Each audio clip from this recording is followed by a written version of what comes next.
This is Talk is Sheep, the official podcast of the Wild Sheep Society BC, brought to you by Sitka Game. Come along as we bring conversations that matter to you into the high alpine. Well, my friend Gregory, how are you today? Not too bad. How are you doing, Mr. Stelter? Good. So this is kind of a leftover from our chapter and affiliates down in Rapid City. We got to hang out with Marcus Gores. He's treasurer for Oregon WSF Foundation. Needless to say, he's a bit of a character, man. That he is so much fun, and man, in that chapter and affiliate setting, he was just a guy that so much energy and loves to have a good time, but also gets down to business and looks after wild sheep too, right? Oh, absolutely. And he's going to give some auctioneers out there a run for their money after his showing at chapters and affiliates. I was kind of impressed with that. Just grab the mic, first time ever, give her, and sell a room full of people and make a bunch of money. And it was awesome. And I had a great time watching him, being a part of that. Wow. I can't even imagine how much money we raised. And he seemed to be selling two of everything. It's like, I'd hate to have a one-off of anything because he'd be in trouble. But he turned some really good dollars around for conservation, and it was pretty inspiring. He drugged some cash out of my pocket, but I was happy to contribute for such a great cause. So. Yeah, I was happy you were spending the money at the table and not me. So it was good. Didn't get in trouble when I got home. Yeah, I haven't cleared all that through the War Department here yet. So well, she'll find out when the podcast drops. Yeah. Oh, you don't want to hear that one, hon. That's not the best one to listen to. Yeah. But no, Marcus is such a great guy, and for those listening, you can just hear his passion. He's just really moves the needle for wild sheep in Oregon. Done a ton of work there, and relatively new to the board, and just one of those guys that gets after it, right? So it's pretty cool. Yeah, for what he's doing already and how young he is, it's inspirational. Like, he's just taken over kind of the scene and pushing Wild Sheep Foundation Oregon big time. And it was kind of neat before we started recording the podcast. His opening to us was, I don't want to talk about me. I want to talk about Oregon wild sheep. And he delivered on that and opened my eyes a little bit to what was going down in Oregon. Yeah, absolutely. Well said. And it's interesting, we've seen that here. Like, we had the old guard with the society for years and years and years. And then there's a lot of new blood that came in, right? And, it's interesting. And you kind of need a balance of both, right? Like, you need some fresh ideas. But there's been a lot of things that the old guard has done over the years that, didn't work. There was, they tried something and the new crowd comes in and like, oh, we're going to do this, we're going to do that. And it's like, yeah, no, that's not necessarily a good idea. So I think having that healthy balance, and I look at our board and we've got some excellent leadership from Mike Selden, Chris Barker, and there's other people that have been around too, but not as long as those two. And then there's kind of the new guard, and they're like, oh, let's try this, let's try that. And I think that's the strength of our board, and I see it with Oregon, having that fine balance of trying to find that sweet spot of the old and the new, and trying to work together, and some really good things happening with that. Yeah, and he's got some good ideas around there, and if you listen to the podcast, you can hear him talk about what to do with the old guard, so to speak, and create that committee he was talking about, and it's worth listening to. I thought it was a great idea. Yeah, really good. 100%.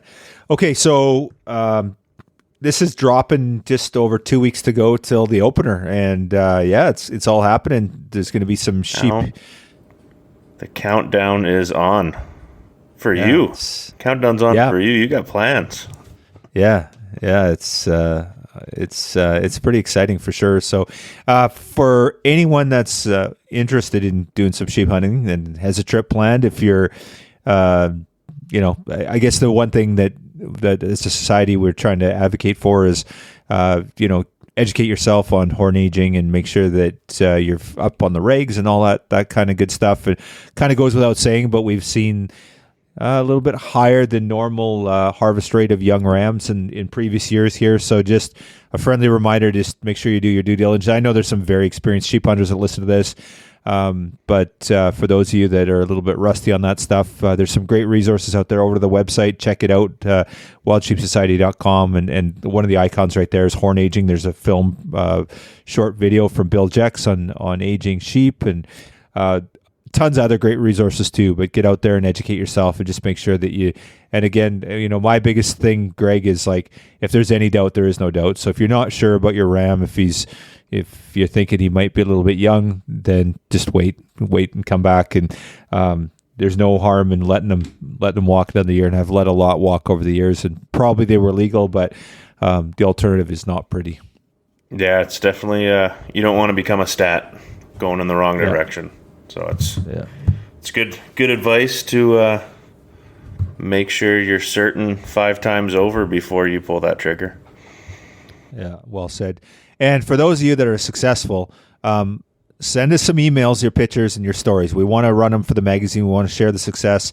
Communications@wildsheepsociety.com, and we'll remind you over the next few weeks how to get in touch with us, and just share your stories. Let's get it out there and share with our members, and enjoy the successes of a fruitful hunt. And even if you're not successful, we'd love to tell those stories too, especially if there's something you learned, or something that you some sort of train wreck that's interesting. We'd love to hear about it. So sheep count, what's going on with the sheep counts, buddy? Well, this weekend, if you want to come onto the Fraser River with us and hang out and glass some big horns and check on lamb retention from this year's treatment herd, you can just reach out to me on Facebook, Instagram, shoot our social media channels for the Wild Sheep Society, or even Talk to Sheep. I'll be there answering any one of them. If you're looking to come glass sheep, we need help. The Fraser River is a challenging area to glass, and it's a challenging area to get volunteers to, because we're a long ways out there. One of the main spots is over 75K on the gravel, and going out of Lillooet. So that's a tough go to get folks, and we appreciate everybody that's coming out. And we are giving away. Seek Outside sent us some tents to give away to a volunteer, and your odds right now are really good. There's only a handful of volunteers, and we don't include board members or executive or any of that. So it's the boots on the ground volunteers that show up are going to be entered for a draw. And for those that are considering it, like, this is really important work that's being done for wild sheep. Like, these numbers, they factor into this massive Fraser River project, this test and remove project. It's a $1.6 million project. And we need to know what the lamb numbers are doing. And if we're seeing a really bad lamb recruitment, we know that probably it wasn't successful. We maybe have to go back and treat again, or if it's successful, it plays an important role in our decision making. Actually, not so much ours, but the government's decision making. They use those stats, and it's really important. So you're actually doing something really good for wild sheep, and it's really important that we get this data. So don't feel like it's like just a night out where you're getting away from get to do some camping and you're not really doing anything for wild sheep. These numbers are really, really important to the project. So yeah, to stress that the lead on that, Chris Proctor, I don't even know if I'm halfway home from there before he's calling me asking how it went. How many lambs did you see? How many ewes did you see? What's the ratio? What's the percentage? What's going on? It's like I think the last trip I was halfway home to Vancouver, and he was our power calling asking, what the hell's going on, guys? I want answers now. Awesome. Appreciate all you do with that, Greg. I know it's a ton of work to put it together, and a lot of time and effort that you spend traveling up there and stuff, and you're doing a great job. So thank you to yourself and all the volunteers that get involved. It's inspiring. So thank you. No problem. I have fun doing it. So. Yeah, it's awesome. Well, with that, we're going to talk to Marcus Gores, and the treasurer of Oregon Wild Sheep Foundation. Enjoy the listen, and we'll chat soon. This episode is sponsored by our conservation partner, Frontiersman Gear. Thank you, Sitka Gear and Frontiersman Gear, for investing in healthy wildlife and sustainable ecosystems. Awesome, dude. Great to have you on the show, and we're just going to talk about anything you feel like talking about, but I imagine it's going to involve killing sheep. I imagine it's going to talk about saving sheep, talk a little bit about what's going on in Oregon. I don't know.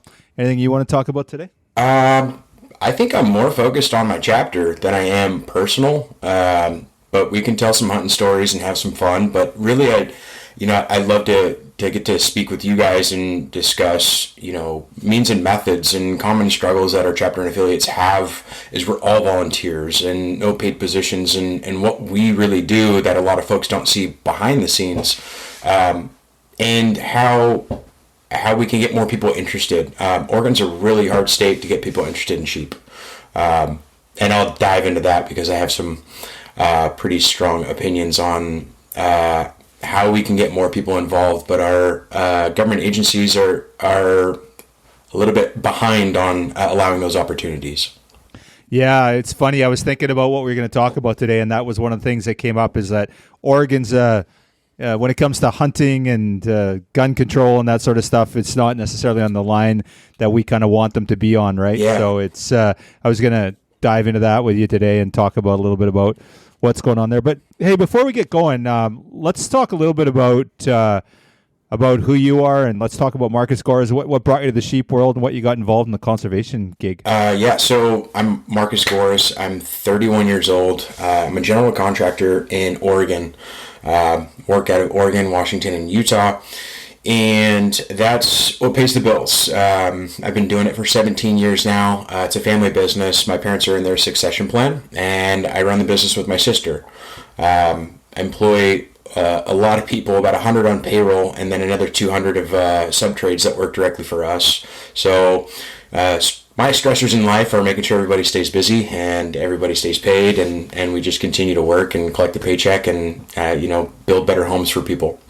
On the conservation side, or the hunting side, I should say, which got me into conservation, some of my earliest memories are elk hunting with my dad and my uncle, my dad Sean and my uncle Henry. And it was, taping my jacket to my gloves and my pants to my boots with green duct tape so I didn't get mosquito bites, and tromping me around in the hills, chasing elk in Oregon. And it's as far back as I can remember. It was like 6, 7 years old. And I got into archery hunting and did that with them.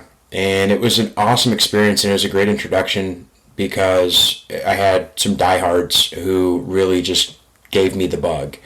And with that, I started understanding how animals not only need a stable ecosystem, but need us humans to take into account their lives and how we interact with them, and how we sustain their populations and manage them, and as we are, two ecosystems colliding.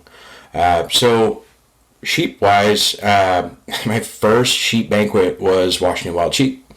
And I went with a buddy of mine, I went with my previous wife, and we went and had a great time, met some friends, awesome experience. There was some shenanigans that happened, and we're all having fun at the bar after, and I thought, Oregon's got to have one of these. Like, how do I figure this out? And so it took me like a week of searching the internet and everything in between to find out that Oregon does have one. It was Oregon Foundation for North American Wild Sheep at the time, FNAWS. And I finally found it, and I was like, man, it's so hard for me to find you to give you my money. Like, I'd love to come to your banquet, but it took me forever to figure it out. I had to call a number, and they wouldn't take credit card, and I had to just show up with a check, and it worked out, though. So my buddy and I went to that one. My ex-wife said, sit on your hands, please.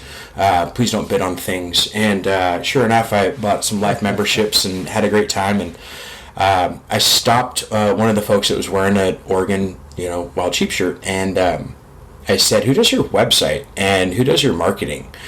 And she says, it's a volunteer that does. And I said, I think I can help you folks with that. It's something I'm good at. I'm good at the internet. I'm good at social media. Good at presenting stories and images, and so they asked me to come to their board meeting the next day. I did, and ever since then I've been just deeply involved, and that's going on 4 years now. And at that time I had never hunted sheep, and I just found this love for them because they were majestic and something I don't get to experience, and I got to learn so much. not even knowing all subspecies, I went into wanting to help. And so, but one of my caveats was with them, I'm not going to sign up to be a member with you folks until I can do it online. And so they kind of, with me kind of wanting to die on that hill and wanting to kind of get them to move along and maybe catch up with, how they operate, I took over their website, redesigned it, and we do membership through there now. I then started taking on other tasks and roles and trying to bring them into current times so it's easier for our membership and our supporters to be able to find us, get information, and also help support us with donations and, being able to provide funds for our organization. So I've done that. I'm our active treasurer. What does that mean? I do all of our finances, which is not my strong suit, but I've told myself that, in order to be a good leader, you have to understand other people's roles. So I didn't want to just jump into a position. I kind of started at the bottom of our executive positions, and I'm going to work my way up. Wow. Okay. Well, there's a little bit of stuff packed in there. Let's start off with, there's a big difference between liking sheep and wanting to save sheep and wanting to do the conservation work and then get involved with the board. So what kind of, lots of people go to the show and they have a good time and they drink a lot of whiskey and they tell a lot of bullshit. But, then there's people that step up and they, you and Greg are two perfect examples, inspirations really, like the amount of heavy lifting that you guys do and so many other volunteers too. And there's a lot of people, but, there's also a very, when you look at it holistically, it's a pretty small percentage of people that are doing a shitload of work. So how do you go from liking sheep and maybe want to go and kill one to getting so involved and doing what you're doing? And it's not like you're just sitting around doing nothing. Like you're running a freaking huge corporation too on top of it. Yeah. So. I think part of it comes from just how I was raised. I had probably most of my work ethic comes from my parents. And I've always been told, if you want something done, give it to a busy person to do. And that's just kind of how I live. Like I always know, like, I'd work well under pressure. Sometimes I probably do overextend myself, but really it's just I know what my strengths are and what I can help provide. And I think the difference a lot of the times with organizations and chapter and affiliates of Wild Sheep, and even other organizations, Rocky Mountain Elk, a lot of the volunteers and a lot of the executive board, they typically come from a government agency background. And I feel like there's a lack of business people that are able to help. And this is no rag on government agencies, but they're not quick by any means. It takes a lot of checks and balances to get things done. I look at our nonprofit as a business. I don't look at it as an agency that helps out. And so I treat it like a business. Everything should be profitable. We should be able to bring in funds. We should have events or, key times in our year when we're focusing on fundraising, when we're focusing on in the field projects, and, providing good information to our membership. So, I just take what I know and apply that to something that I have become oddly passionate about.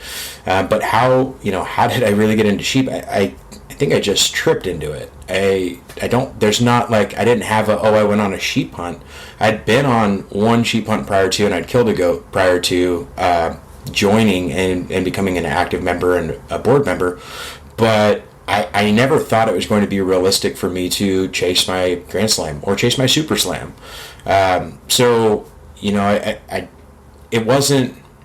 It wasn't like I'm doing this to hopefully draw a tag. And it's kind of funny because people always think like, oh, these people, either they have killed or they're hoping to kill by the efforts they put in. More than half my board has never hunted sheep with a tag of their own.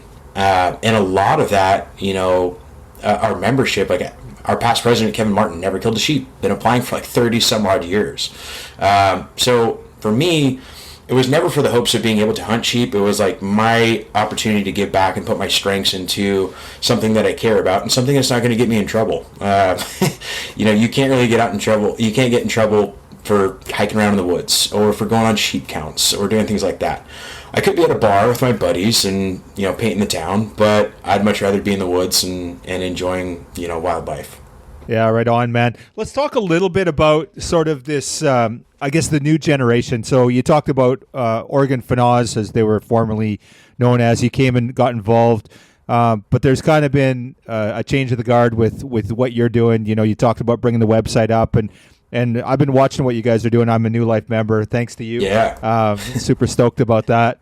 And so, you know, what's that process like? And obviously, you know, a lot of the older gentlemen that have been around for decades are still involved. But talk about that transition and how that's going, because you know, we've seen it too, and it's pretty cool. Yeah, you know, internally, and I don't want to air out my dirty laundry. Internally, it's a struggle. You know, people have been so passionate about something for so long, and they either may not be able to help as much, you know, in time.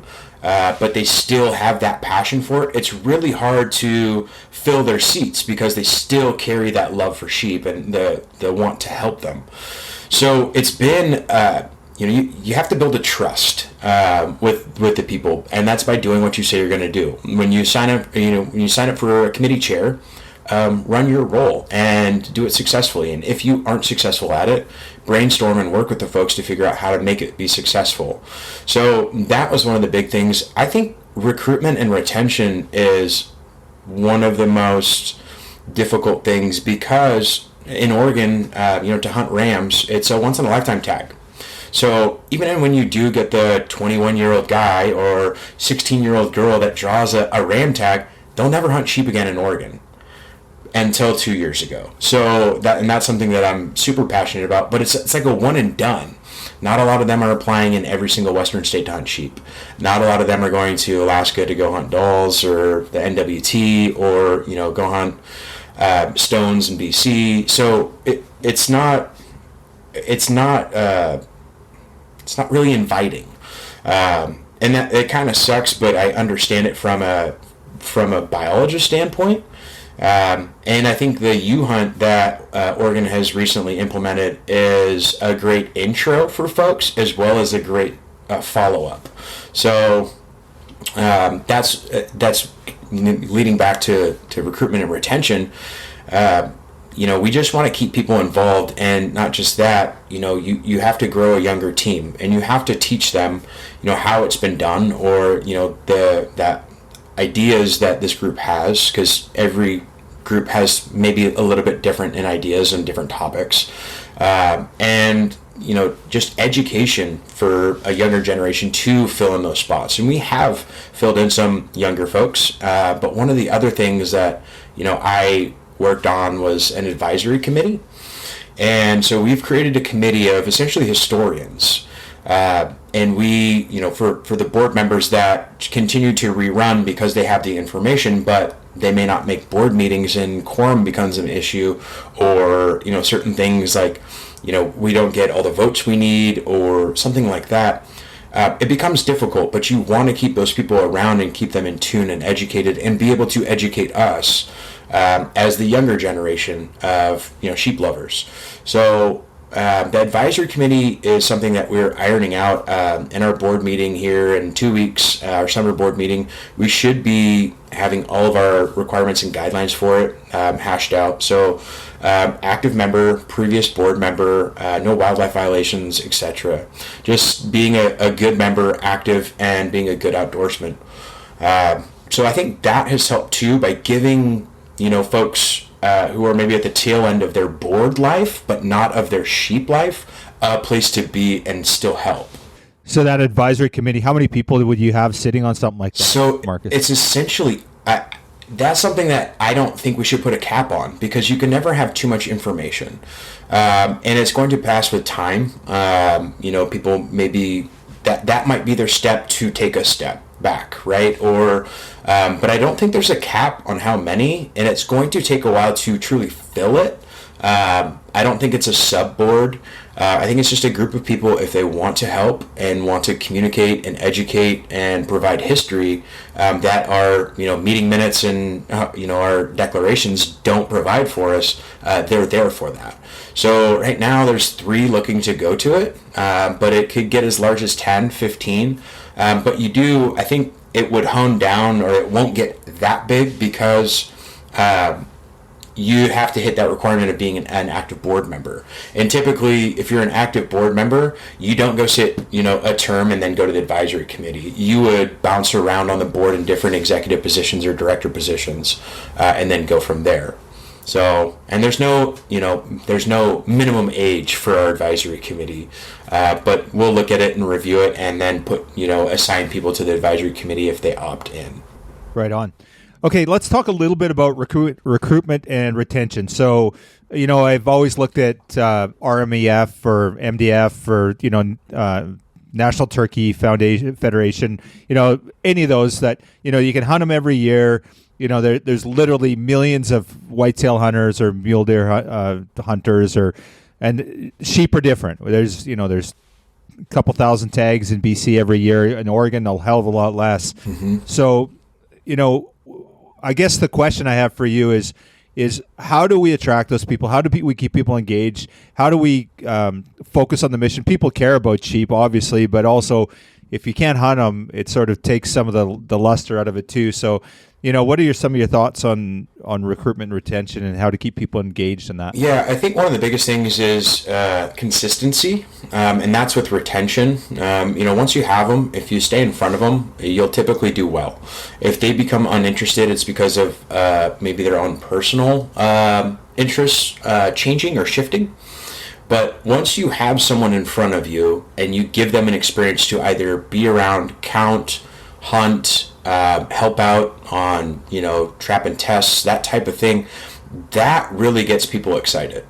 The recruiting part is, I think, the hardest because, like you said, you guys have a couple thousand tags.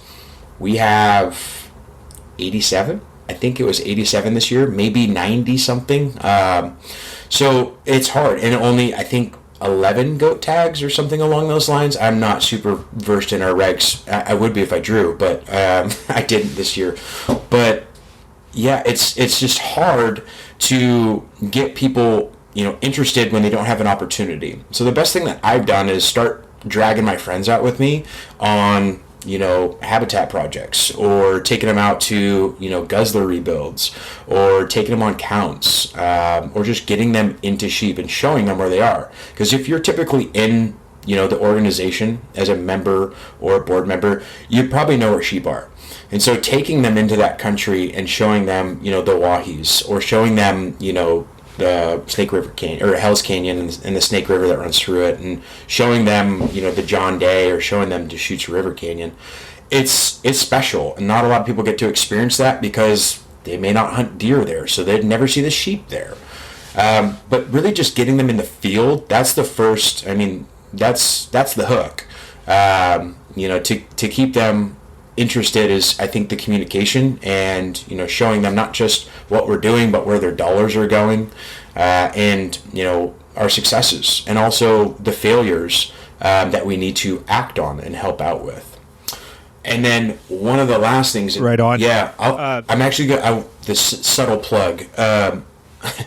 There's an ewe hunt now that is not once in a lifetime in Oregon, and I love this hunt. This is like my first doe hunt to get you into sheep. I think anyone who is interested in sheep hunting should apply for these tags, because it's not their once in a lifetime. It's not like they only get 5 days of sheep in Oregon, on a 5-day hunt, kill a ram and you're done. That ewe hunt that was rolled out 3 years ago now started with a small amount of tags, and they opened it up back to everyone. And that was one of my biggest gripes, was you're going to have a bunch of ram hunters who previously killed take those tags and not have the opportunity to get someone new into wild sheep. And the agency's response was, we don't think they're going to be interested in hunting ewes. No one goes from, hunting big mule deer to going and hunting does. And our first year, 4 of the 12 tags went to previous ram hunters. And I said, I told you. And I applied for that tag. And I said, there should be a waiting period after you hunt an ewe, 3-year or a 5-year or something. Give people a chance to filter through and get that experience, get into the country. And so I had this, I was like, I'm going to prove you guys wrong. I'm going to apply for it, and I'm going to end up killing 5 ewes in 10 years, and people are going to be pissed. And they were like, why can't I go sheep hunting? Well, because this guy is drawing, 5 out of 10 years because there's no wait period. So I'm still on that kick and I'm standing by it. I drew last year. I did a film on the hunt, and that was also to get folks interested in the ewe hunt. It's the same thing as a ram hunt. I mean, you're just smaller horns and different reproductive organs. They still eat the same. It was still an amazing hunt. Got it done with some of my good buddies. But that is a great sense or a great ability to recruit. I think getting people in the field on that hunt, because it's not once in a lifetime. You can eat that tag. Do we want you to? No. But, it's not as stressful as your once in a lifetime. Oh, hey, you just drew this coveted tag and you don't even know where sheep are. Or, you have no idea how to hunt them or how they act or where they're going to be, things like that. So it's tough. But I think that's one of the things that ODFW has done to help that recruitment for us as well. And I don't think it was for us. I think it's for population management, but it is helping that. So was this kind of a new hunt? Like, is this brand new? Have they ever done it before? Like, there's very few ewe hunts, as we know, but what's the deal with that? Yeah, so this is, I believe this is our third season. I drew on year 2, so last year. Yeah, this is our third season of having it. Since inception, they have increased tags by double. So I think we rolled out like 12 the first year, and then gave, I think, 1 in each river canyon. So there's John Day ewe hunt, and there's a Deschutes River ewe hunt. And they are, they're fairly easy to draw, and I'm probably wrecking my odds and a ton of other people's by promoting it, but I really just want people to get involved with sheep. But it's not once in a lifetime, so you can draw it year after year after year after year if you're lucky. There's no points. It's all lottery based. You have the same amount of odds as the person next to you that applied. And now at year 3, I think there's like 24 tags out this year. So they're increasing it, and it's a population management tool. There's a lot of sheep in those 2 river canyons. To the extent of, should we move some? Probably. But they're trying to be proactive on that as well by having some ewe hunts. I think Cool. I think last counts in the Deschutes on flying was something like 700, and then in the John Day it's like touching 1,000. It's a lot of sheep in one confined area. Wow, fantastic. Yeah. Well, we got some spots we can put your sheep if we need to. Yeah. So I look forward to having we'll that. have to work on that. I look forward to having that conversation. Yeah, absolutely. Okay, so talk to us a little bit about what's going on. Where you guys have had a record-breaking fundraiser this past year. Where's the money going? What are you guys investing in? What are your projects? Yeah, so we have our regular active projects, which are boots on the ground. We have a juniper cut, and we clear tens of acres in about a day and a half with a bunch of volunteers running chainsaw and just lopping trees over. And what that does for the habitat is juniper trees can drink up to 60 gallons of water a day. So when you start dropping them and following them correctly so they don't grow back, springs will pop up out of nowhere. Lush green grass will come in places where it was just dust before. So that's one of our biggest pushes, and we do that. And I'm really look forward to next year. I want to bring a drone and fly it to show before and after of what we cut, and then go back and look at previous places we have cut and look at how lush and green it is compared to what we're cutting. So that's something we do. I think it's around February time, end of February. We also do a weed chop on the Deschutes to get rid of invasive species and allow access to water for sheep. So that's something that we put funding towards. And then we've also put funding towards a lot of our multi-state projects. So ION is a partnership that was created Idaho, Oregon, Nevada, in our lower Oahe area. A lot of the sheep don't know boundaries. I mean, you folks know this. They don't have to have passports. They don't have to check in at border crossings. They do whatever they want. And so, these sheep move around, and so we need to work collaboratively to maintain, them and disease transfer. And so that ION, we had a pretty bad die-off, and we just did a big count. We went from, I think 3 years ago, 33 sheep seen in there to now like 86. And they're talking about going in and doubling down and collaring one or two sheep from each of the groups that they were spotted in, to really track them and focus more energy in on that. So that's one of the things that's taken up some money, and Nationals kicked in quite a bit. They gave us a grant for that. We have another one in the tri-state, which is at Hells Canyon, that top northeast corner of Oregon, the southeast corner of Washington, and the eastern border of Idaho, where a lot of money is going. That's an ongoing project. It's logistically super challenging to get in and out of, and maintain and monitor those sheep, as well as maintain and monitor a lot of the domestic grazers. There's a couple of rogue grazers in there, if you will, that have, I think the guy has like a couple of camels, an ox, and a bunch of goats, and not vaccinated, doing whatever they want, wrong times of year to be in there, and it's just not good. So we're putting funds towards that, and lobbying, and some of our funds are even going towards some of our gun bills that could potentially stop hunting as a recreational sport. Some of the bills that have been introduced in Oregon most recently, and this is not my strong suit, but Kevin Martin keeps us updated from our legislative committee. But our rights as outdoorsmen and women are being infringed upon, and our ability to own firearms, and being able to hunt wild species legally for the purpose of unlegal take or illegal possession of firearms. Stopping folks who are doing something legal is not going to automatically stop the people who are doing it illegally. So it's a hard concept for our folks here in Oregon to understand, and we are having to support quite a bit of gun bills. Okay, so there's a whole bunch of things I want to talk about. First of all, let's talk a little bit about, was there a bill, correct me if I'm not wrong, there was a bill or something, and I believe it was Oregon, it could be Washington State, something to do with that we're trying to prevent killing of any animal, even if it was just for domestic purposes. Yep. Wasn't that in Oregon? That was in Oregon. Yeah, that was. Okay, so it's crazy. So the bill read pretty nuts. It was shooting for the moon, and it got stopped. But it's essentially even commercial growth of animals, beef, Angus cows, things like that. You can't. They had to naturally reproduce, and then you couldn't kill them until they were a certain year old, and like crazy things. And it's like, okay, so where's your food going to come from in your supermarkets if you don't go out and forage and find your own food? And then take of wild game and things like that. So it's a wild one. They throw things out there all the time or slip them in the backside of bills. But that one was, it made it a lot further than I thought it would. But I was surprised, after reading bits of it myself, that, what are we talking about here? Are you trying to eliminate, are we all going to start eating grass? And then what happens when all the grass is gone? It's like you can't take a food source away from a population that, one, can't fend for themselves or obtain it on their own, and two, you can't take those rights away from people who are doing it legally.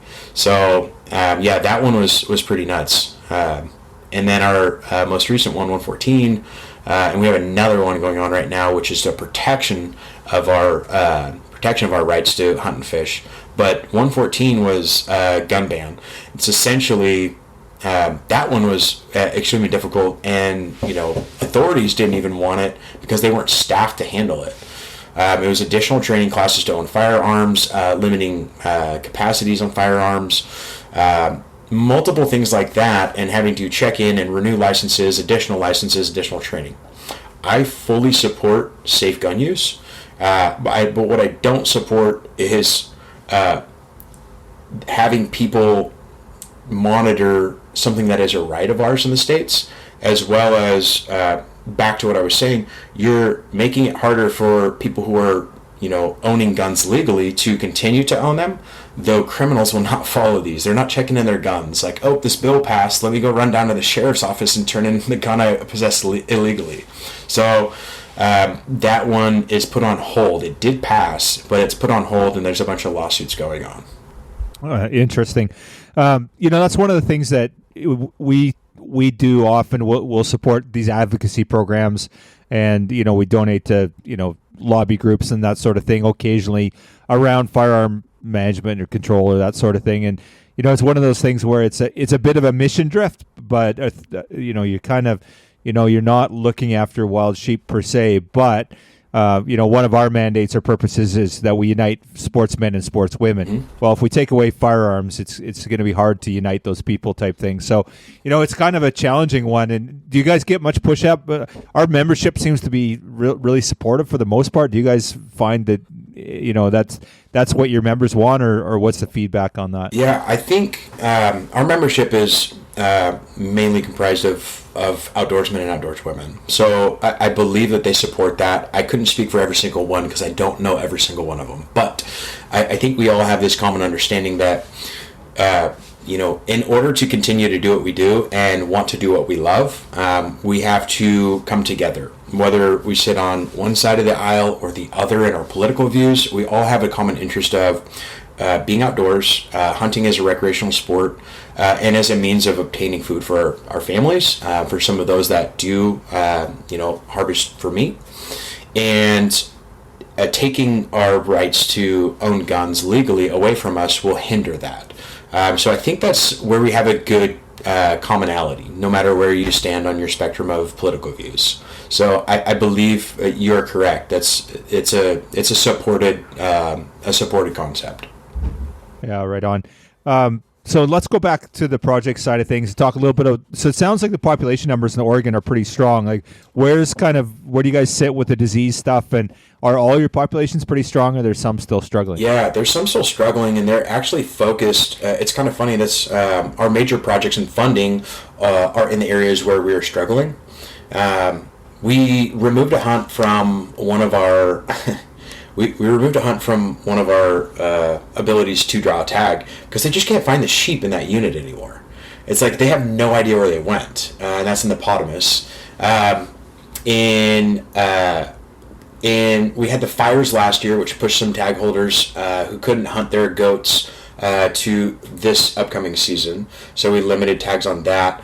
But we did take some sheep hunts off due to MOV and breakouts and disease. And then we have another issue of predators in one of our units. That is probably one of my next big focuses. But in the Hells Canyon region is where we have a MOV breakout, and in the Oahes is where we're trying to recover from one. And those hunts, just like we did that count about a month ago, and saw that sheep herd's bouncing back, they're going to double down on their efforts to monitor them. That's ODF&W doing that, and try and get them back to where they're sustainable, and then potentially opening up the hunt again. But in our Hells Canyon MOV breakout, we are not seeing lamb recruitment. There's a ton of sheep, but there's no lamb recruitment. So here soon there won't be sheep. So they're just trying to monitor that. They're doing test and removal. But the last one is Heart Mountain. And Heart Mountain's got kind of a special place in our heart because we actually got sheep from you folks up in BC to start our Heart Mountain herd. And from there, we started placing them in other places, and we obtained sheep from other states and other countries to grow our populations in our state of Oregon. And the predator control, essentially, we lost hound hunting in like the mid-90s for cats and, cougars, because not all cats fall into that category. For cougars and bears, which makes it really hard to maintain a apex predator of a cougar. And they had about, I would say, 250 sheep in Heart Mountain, and they had like 30 something left by the time the cougars were done with them. And they knew it was cat kills. We couldn't get an EIS passed in time to really act on the cats that were killing because their food source was gone and they'd left by that point. They brought in houndsmen. They implemented some trapping techniques in places where you can't typically hunt because it is a reserve. And it's really, we're sitting there watching it happen before our eyes, and we can't do anything because of the restrictions on the reserve. So it finally got approved, which was a habitat improvement, trapping of the predators, and then administrative removal with hounds. And I think their first year they got like 2 cats. And it's dryland hunting, so it's harder. But that one, it really sucked to watch when you're finding a lot of dead sheep based on, cougar kills, and we couldn't do anything about it. That's one of my next focus. I plan to tell that story. It's going to be difficult to tell that story because it's really hard to catch a cougar on camera. But I'd like to spend some time in Heart Mountain with a videographer and some biologists to really discuss the problem and really discuss why predator management is one of our beliefs in our mission at Oregon Wild Sheep, because it's difficult to monitor predators in Oregon. So with that, Marcus, how do we get that message to the people that need to get the message? So it's fine, like our circle gets it for the most part, and generally there's pretty widespread control for predator management. But the people that are voting in the ballot box have voted against predator hunting or cat hunting and cougar hunting, as you mentioned. Mm-hmm. How do we get them, and how do we get that message in front of them and tell that story to the people that need to hear it? It's around predator hunting, it's a lot of emotional based opinions. Not necessarily factual based. It's funny, in Oregon, you can get up to 3 cougar tags in a year, but you got to kill one first and then buy another, and then kill one and then buy another, and then kill a third. It's really hard to do that. I've hunted cats. I've been fortunate enough to kill 1 in my entire life, but it's really, you have to lean on facts against people's emotions, because the save the animal organizations of the world really focus on emotion, and that's their drive, and the only thing you can do is respond with facts and explain that as clearly as possible. How many sheep are these cats killing a year? Why do they kill them? Do they consume all of them? What's their population? How is it grown?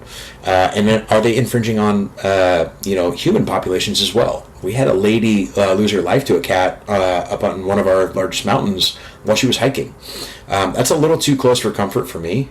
And they're starting to see him on people's Ring cameras. I have Ring cameras on my place here in Oregon, and I get the notifications when there's a neighborhood alert. And I think last week someone had a cat on their camera. And it's just middle of the day walking through, and people have livestock out here. We're a little bit in the country, but just educating on how they're growing, and we're not managing. But it's really, you can't fight emotion with emotion. It has to be factual based. Getting it in front of them, it's their willingness to listen. Yeah, we've been definitely a challenging. We've been having the same issue up here with that fighting emotion and science, and it's incredible the numbers they come up with when it comes to the emotional side of things, and their arguments are usually cute and cuddly, and I've never seen them hurt anyone. Right. Well, that's not how it works. Or there's not as many as they say. Where does this fact come from? Is this from the agency that's managing them? Because I know biologists that are for predator hunting, and I know biologists that are against it. It's everyone has their own difference of opinion. But really, if you were to let this ecosystem go on its own, you'd lose a lot of ungulate species due to predators. A lot. Yeah, and the unfortunate side of it is there's groups that are quite happy with that. They're like, let nature take its course. They're quite happy to, there's a group here in BC that, we're out actively managing caribou now because they're species at risk. So there's some things that we can do to manage the populations that we couldn't before, namely killing wolves specifically. And they've said, just let the caribou die. If they're that stupid to evolve, then let them go. And so yeah, are we going to let sheep go too? Where does it stop with that? Right? Yeah, it's crazy. And that's your guys' mountain caribou. Correct. Yeah. And they've extremely cut back on tags. If not, is there any mountain caribou hunts available in BC anymore? Yeah, there is. There's certain populations that are doing better than others.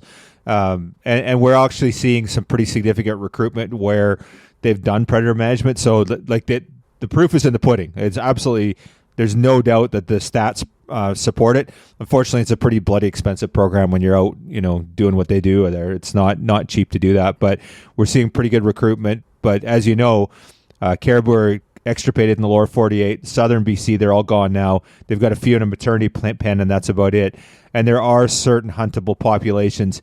And it's interesting. Some guys was it you, Rensbeck, that killed caribou and had the COs stop you because somebody thought you guys were poaching them or something because they thought they were protected, or what? Yeah, we got stopped 4 times on the way home. Wow. Yeah, it was.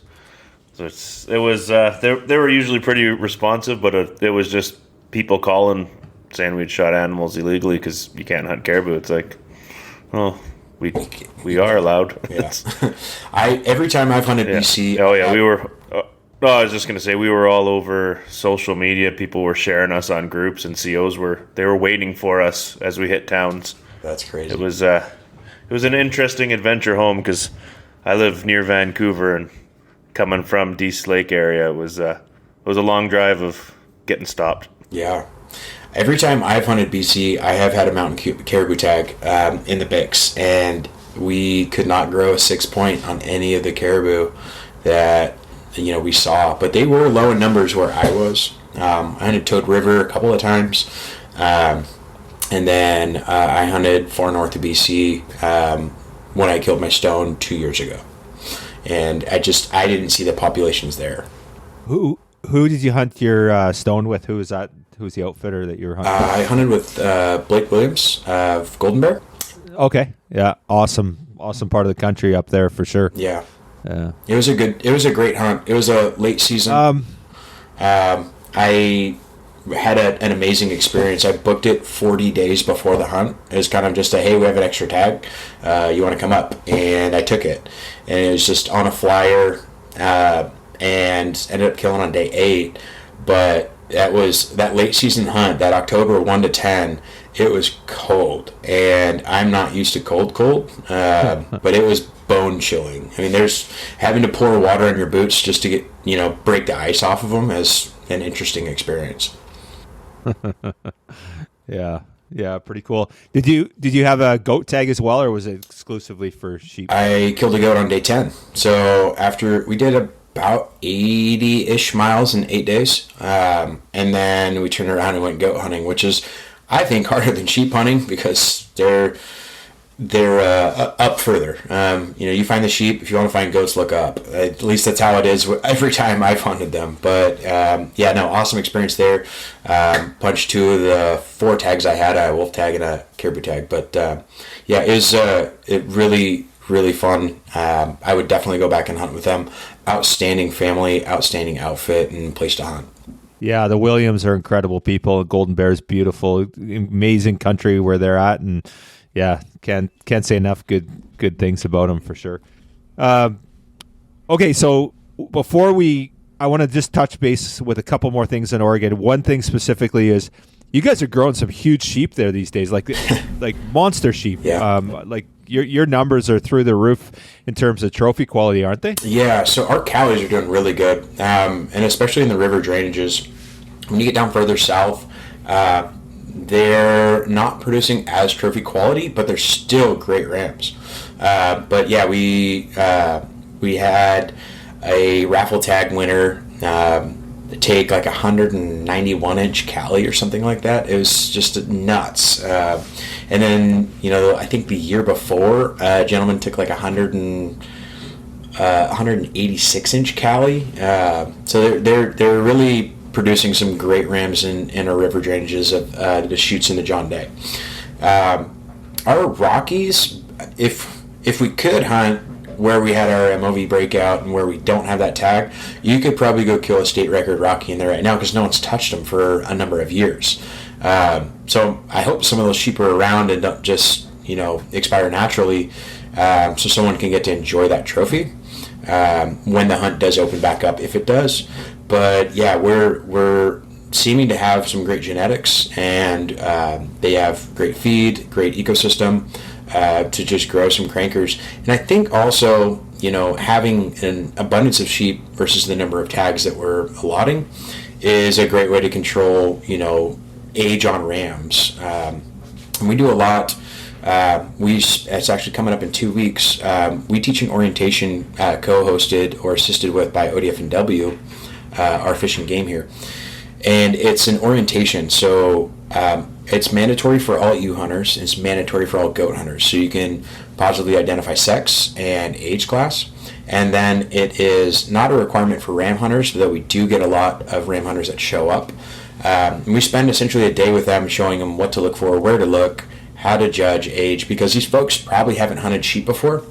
And so we just try to give as much of our time, and a lot of our board actually go on hunts with folks. We meet, tag holders at this. They say, well, I know the area. Do you need a guy with an empty backpack and a spotting scope? Because I'll come. And our board members and active members get a kick out of it. So I think being there to help people determine what's an old ram and a mature ram is really helping those numbers and our trophy quality go up.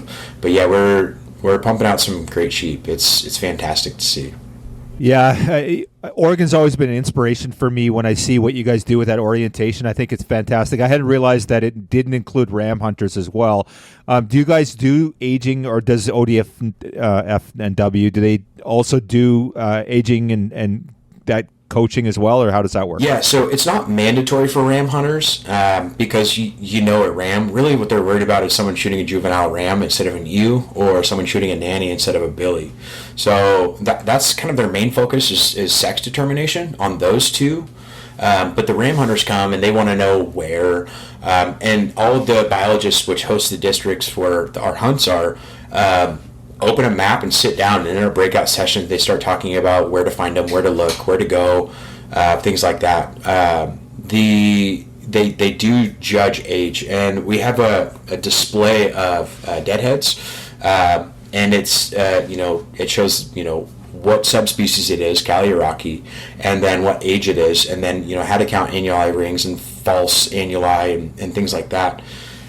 So we do focus on that, but it's really it's sex determination is one of our biggest drives, as well as preparing the hunter, because they have most likely never been on a hunt like this before. So that's what we focus on is their preparation, so they have a great experience, as well as making sure that they're taking the right sex of animal. So when you get drawn in Oregon, you get it's a ram. Is it any ram, or is there a minimum age requirement? It's any ram. And there are the folks that, and there are the folks that do bring in juvenile rams. They get excited. A lot of the times what we preach is, don't shoot the first sheep you see. And don't even carry bullets on you the first day, or let your buddy carry your bullets, because you'll get excited. Oh my gosh, look at that. And, they're looking at a ram from behind, and every ram looks bigger from behind. So they get excited and they end up shooting a 4-year-old ram when they had the opportunity to shoot an 8.5, 9.5-year-old ram. Because they're there. They truly are. So it's just, people get excited, and it's, again, the pressure of once in a lifetime for, folks that don't understand that, who may maybe not be hunters. They get, 15 to 30 days to hunt a tag that they've never hunted, most likely in a place where they've never been, on a species that they're unfamiliar with. So a lot of factors work against them, and I think this orientation does help them. One thing I'm pushing on is having our draw period for sheep and goats at the same time as our spring bear, so people can prepare more.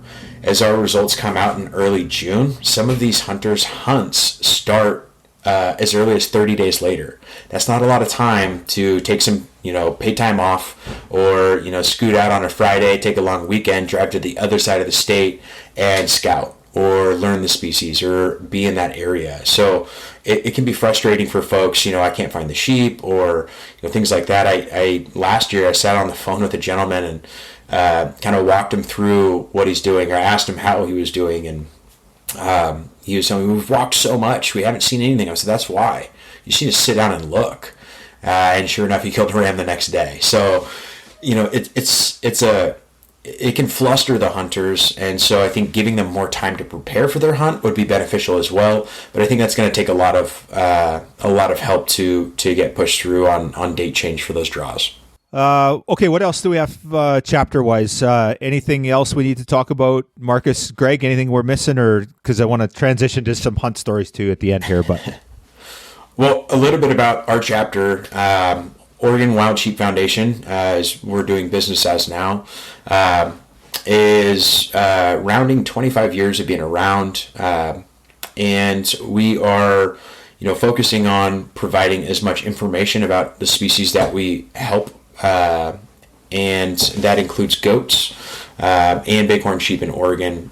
We collaboratively work with many other states and provinces to be able to share ideas and concepts, as well as help out financially whenever we can.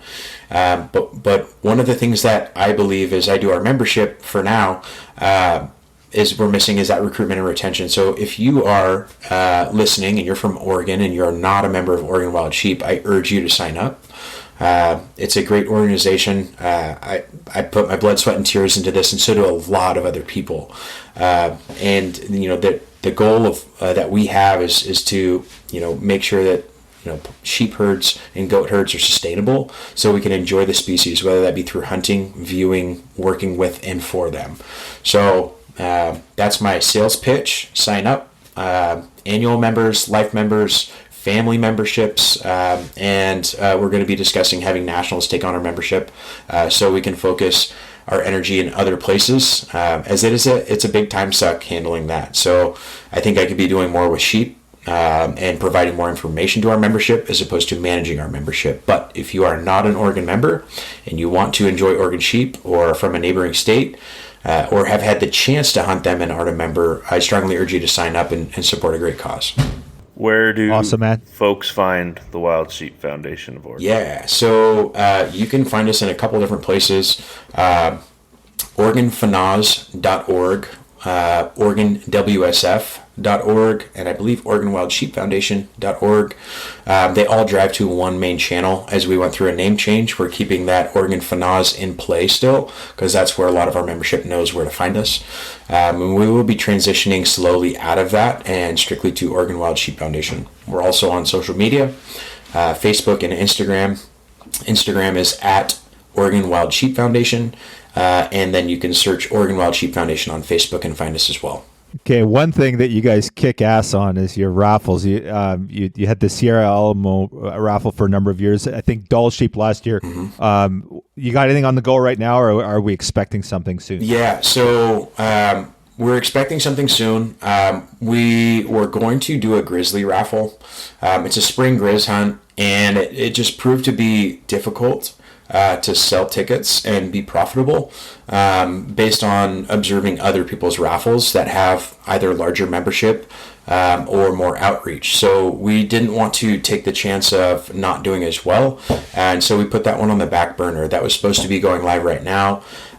It's really, it's not necessarily about the hunt, but it's about raising funds for sheep in our state and neighbor states that we work with. So we just made that decision end of April, to not run that raffle yet. We will be having a sheep raffle coming up soon. We just did a Doll sheep raffle with Ghana River. We done Sierra Alamo, and we cap the number of tickets that we raffle. Excuse me. So your odds. And that's one thing that we like to present to people is great odds for a great opportunity that they may not be able to have in any other aspect by going and booking the hunt. The gentleman that won our last desert sheep hunt bought one ticket, and then we did a ultimate Thule grizz goat black bear wolf combo. Gentleman that won that, I think, bought like 4 or 5, and they're low dollar entries. We just want to make it accessible to everyone. But we are working on a sheep hunt right now, and that will go live beginning of the year, right around Sheep Week, and we'll run that until our banquet. And in the meantime, we'll all be busy hunting and working with sheep. So, yeah, that's what we have coming up in the future. We will have another sheep hunt coming, but nothing currently. Awesome, man. Totally stoked. And great work going on in Oregon there. Really exciting to see the facelift with the new name, and the plaques are awesome, and super stoked to get mine. Really, really super excited about being a life member of you guys. Yeah, so we appreciate the support. Awesome. Okay, so let's talk sheep hunting. So you talked about your stone sheep hunt. Where are you sitting on for your FNAS or your slam? Where are you at with your numbers for that? So technically 3 of 4, but I don't count, might you? I would like to register rams only. So my first sheep was in 2020, COVID cancellation. and I went and hunted Dolls with Alaska Perimeter Expeditions. My guide, Hunter Dane, fantastic guy. I think he's the reason why I'm still sheep hunting, because you don't know if you're a sheep hunter until your first sheep hunt. At least that's how I see it, because you don't know if you can take it. True. And I got physically prepared for that hunt, and I was so ready. I mean, I think I dropped like 20 pounds getting ready for that hunt, and was super fit and in shape. But my mental, I thought I was strong. I'm not a crier, and I think I cried 3 times on that hunt. And I will say that, like, it breaks you down. Like, when you're just shoving calories in your mouth just to have energy, or you fall asleep glassing because you're exhausted, it's a lot. But Hunter really pushed me through. He knew when to drive me with, words of encouragement, and then and drive me in other ways with cattle prodding me. I mean, he pushed me at the right times in the right places, and I think that's why I had such a great experience on my first sheep hunt. I killed a 10.5-year-old ram. He was broomed off on one side on his 2-year annuli. We were chasing a double broomed ram. He looked like a bighorn, and then we saw this ram and switched gears and started chasing him and his buddy, and got it done on day 6 of the hunt. It was a fun pack out. We were going to sleep in the bush under some rocks overnight until I fell in the river at about 2 a.m. As the northern lights are dancing above us and it's just dark. Killed the ram at like 9:45 p.m., which is weird to think of being a lower 48 hunter, that it's light out at 9:45. But we were hunting I was the second hunt of the season, so it's late August, and it's still light out at that time. And just an awesome experience. Fell in the river with the sheep on my back and all my stuff, and we made the call to not freeze our butts off, and made it all the way back to camp. So I think we did like 8 miles back to camp in the dark, and then slept for 3 hours, woke up, put our packs in our spike tent in our packs, and then did 7 more miles back to base camp. So that was just an awesome first experience. And then it was, how can I get on another sheep hunt? And then I found this kind of last minute tag that was available for the stone hunt. I did that, and then the year after that, which was last year, 2022, I drew my U tag. But like I said, I consider myself 2 of 4 right now, and I'm still applying for that U tag to prove my point. So hopefully I draw a Rocky tag or a Kelly tag somewhere else. And I just need to go book my desert. It's not getting cheaper, and it's going to be a tough one to draw. I think I don't have that many points in a lot of other states, so I bet if I just save some funds and book the hunt, I'd have better luck there. But yeah, that's where I'm at on my sheep. And then one of the other things I'm chasing is my 29. So all big game species in North America. I am technically, including my ewe, I'm 19 of 29 right now. And so I'm trying to finish that by the time I turn 35. So I got about 4 more years to chip away, and it's really, from here on out, it's booked hunts. I drew my Shire Moose tag for this fall, so that'll be 20. And then I just need to book my caribou. So I need my mountain caribou, my central Canadian, and then I need my woodland. And then I need brown bear, grizzly bear, and polar bear, musk ox, and 2 sheep. So I'm close. I'm going to get there. Awesome, man. So what do you got planned the next? You said you got your straws, but what else do you have planned for this fall? Anything else? So I leave in 25 days to Russia, which is super safe. Definitely upping my life insurance before I leave. But I'm going to Russia for all 3 tour. So Kuban, Mid-Caucasian, and Dagestan tour. And then I'm going to hunt the Caucasus chamois as well. I love international goat and sheep hunting. I haven't done any sheep internationally. I've done ibex, but that's something that I really enjoy, is getting to experience those mountain species in other states. I just came back from New Zealand about a month and a half ago, where I did chamois, tar, and stag. I got to do that hunt with my father, the guy who got me into hunting. So those hunts for me are important. My father will also be coming on my Shires hunt. So my fall is actually kind of light. It's just that Shires hunt, and then I have 3 weeks in August where I'll be in Russia. But I don't really plan on doing any other major hunts. Last year I had a wild fall. I went from my ewe hunt, took 2 days off from hunting, then went on my Thule elk hunt in California, which I drew. And then I came back for like 3 days. Then I did mule deer and pronghorn in Wyoming. Then I came back for 4 days and worked. And then I went to Texas. And then I went trapping in BC. And then I finished off with a 615, a Willamette any deer tag. So freezers are full. I'm good on that.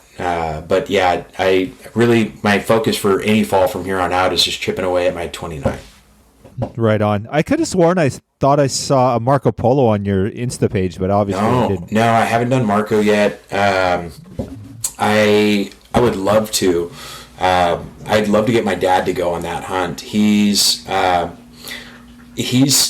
more interested in elk hunting as of lately, in archery elk hunting, and that's kind of what he grew up doing. And we've done ibex in Spain. I have ibex in Spain and chamois in Spain booked for 24. So I'll go do that with Euro hunts. But he's gone on some of those internationals. He loves Africa. My first hunting experience ever was actually, while I was the hunter, was Africa. So I hunted big game in Africa before I was legally able to in the States or in Oregon. So I did Zimbabwe with him for a 30-day safari on free range at 11 years old, and that just got me hooked. So we've done a lot of those international fun hunts, but I don't think I can get him to Tajikistan or the 16 hours in a Land Rover or some of those crazy stories that those guys have that, you know, my body can take and my patience can take. But, you know, he's counting down his seasons, and he looks at life a little differently now. It's not how much more can I work or, you know, how well can I do for my family. He looks at his hunting seasons left. So his mindset has changed, and it's cool to watch because he's, you know, making those decisions to go hunting more. New Mexico, Wyoming elk, things like that he, you know, is cashing in his points on or you know, finally getting a draw. So I think he's looking at more of those, but he will be going back to Africa for his Tiny 10. But yeah, I haven't done that with him yet. I don't know if I'd get him to do it, but I think it would be an experience that he'd love. Cool. Now, seriously, isn't Russia a little bit dodgy? They're kind of a war now, right? Like, is there an issue going there, or what's the deal? So I got my visa today, so I guess I can go. But yeah, it's interesting. You know, they had that failed coup. I don't know if that was a publicity stunt to move troops around in their country or what that was really for. But they had roadblocks on every road going into Moscow. But I haven't had any travel advisories yet. There's no direct flights into Moscow right now, so I have a stopover in Istanbul, in Turkey. So, I mean, it's as safe as anywhere else. I've had some wild stories in Mexico, goose deer hunting. I've had some wild stories in Africa, just with game species. So, you know, it's as dangerous as you make it, and as long as you plan and prepare and book with an outfitter that is reputable, I feel as safe as I can be. But yeah, I wrote in the contract for my tour hunt that, you know, if a war breaks out and I can't make it, that'll get bumped until, you know, I can come. And so they're still saying I can make it. They've had American hunters last year, and we'll see, you know, when it comes down to get on a plane if it's real. I had that happen in Mozambique to where it's like 48 hours before I was supposed to go on a hippo, Cape Buffalo crocodile hunt. They called me and said, don't get on the plane. We can't pick you up. Military won't allow people in and out of the airport right now. I was like, okay, well, thanks for telling me before I got there, so that's hopeful. But stuff happens, especially internationally. You know, we can't control it, and it's just something you got to deal with and work through. And like I said, if you book with the reputable outfitters, you know, they'll honor, you know, your deposits, and they'll honor you as a hunter and the contract that they've written with you. Right on. What could possibly go wrong? Yeah.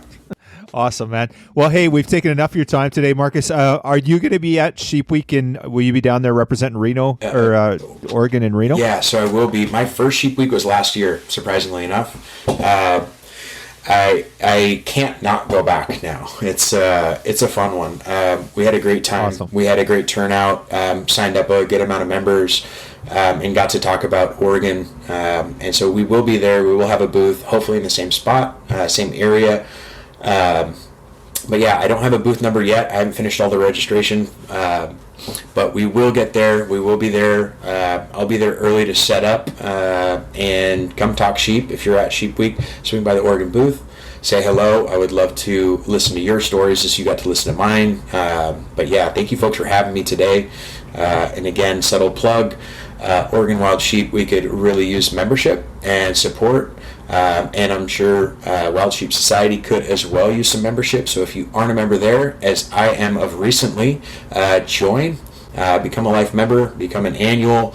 Those dollars do help, folks. So thank you for listening to me rant on about my beliefs and my passion. And thank you, folks, for both having me. Awesome, brother. Keep up the great work. It's your inspiration to all of us. So thank you for all you do. Yeah, awesome.